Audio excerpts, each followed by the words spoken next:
construite la începutul secolului XVI din lemnul unui singur stejar, în urma unei descoperiri făcute de Maica Domnului unui pusnic ce locuia într-un podru de stejar seculari.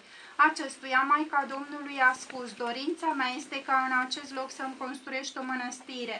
El ascultă glasul Maicii Domnului și începe construcția bisericuței din lemnul acelui stejar în care descoperă icoana făcătoare de minune a Maicii Domnului. Se crede că agățată în acest stejar pentru că icoana este foarte mare, are cam 1,60 m cu 1,20 m, pictată pe o singură bucată de lemn.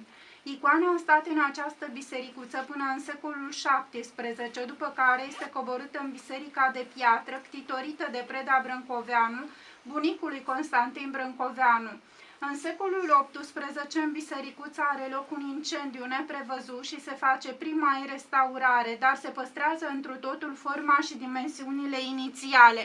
Îmbinarea bârnelor de stejar în forma cozii de rândunică, la construirea ei folosindu-se numai cuie de lemn. La restaurare se adaugă și iconostasul, singurul lucrat din lemn de tei, lemnul de tei fiind mai ușor de prelucrat. Observați foarte frumos, curtat aici tipul profetului Iesei din Vechiul Testament. Din coasta sa izvorăște vița de vie, care se ramifică și urcă până sus la cruce. De o parte și de alta a crucii sunt sculptați doi dragoni, ce simbolizează forțele răului. Ei își întorc privirea de la cruce, semn că totdeauna crucea biruiește răul. Acolo în colț este icoana cu hramul mănăstirii noastre, nașterea Maicii Domnului pe 8 septembrie. Pe pereții laterali, bisericuța este împodobită cu o colecție de icoane vechi de prin secolele 18-19. Unele sunt pictate pe lemn, altele pe pânză.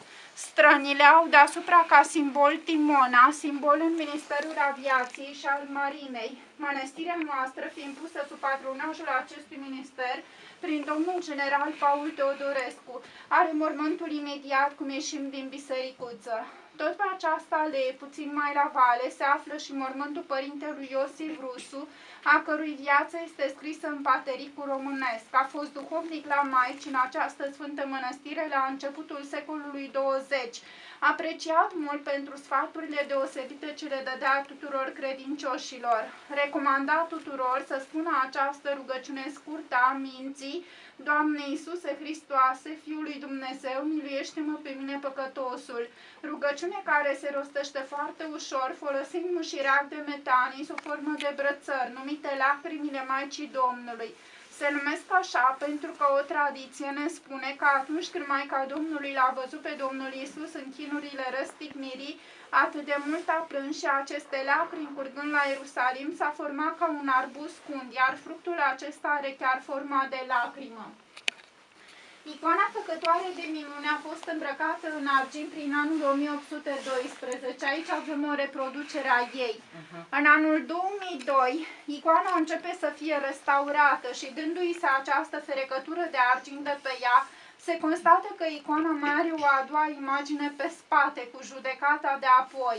Nu se știa de generația noastră acest lucru. În prezent, icoana se află în biserica de jos, pe catapeteasmă, dar pentru că cea de-a doua imagine ei nu se vede decât din Sfântul Altar, în vale este în construcție o biserică nouă, mult mai mare. Se urmărește ca icoana să fie pusă în naos, ca întreaga lume să o vadă și pe verso.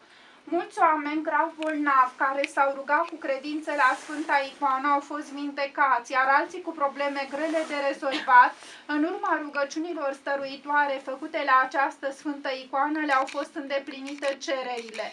Noi ne-am gândit însă, până când icoana va fi pusă în biserica nouă, să facem reproduceri după Sfânta Icoană, care dintre dumneavoastră doriți, este bine să o luați, să o purtați și în carnetul de note, ca Maica Domnului să vă lumineze mintea la învățătură. Și până coborâți în biserica de jos, în biserica de piatră, să vă închinați la icoana făcătoare de minuni,